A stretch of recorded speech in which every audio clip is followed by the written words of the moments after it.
Israel passed a law on Monday banning the UN Palestinian refugee agency, UNRWA, from operating in the country.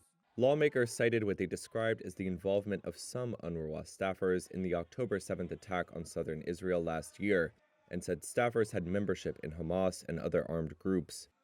The legislation could impact the agency's work in war-torn Gaza, where Israel has been fighting Hamas militants for a year. It could also hit UNRWA institutions in East Jerusalem, which Israel annexed in a move not recognized abroad. But the law does not refer to operations in the Palestinian territories or elsewhere.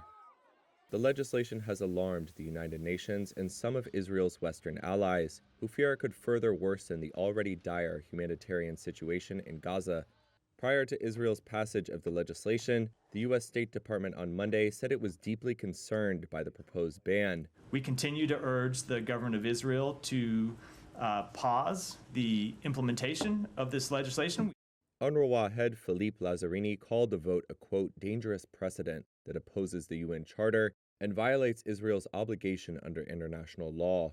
He added, quote, this is the latest in the ongoing campaign to discredit UNRWA and delegitimize its role towards providing human development assistance and services to Palestine refugees. UNRWA employs tens of thousands of workers and provides education, health services, and aid to millions of Palestinians in Gaza, the West Bank, Jordan, Lebanon, and Syria. It has long had tense relations with Israel, but ties have deteriorated sharply since the start of the war in Gaza. The UN said in August that 9 UNRWA staff may have been involved in the October 7th assault and had been fired.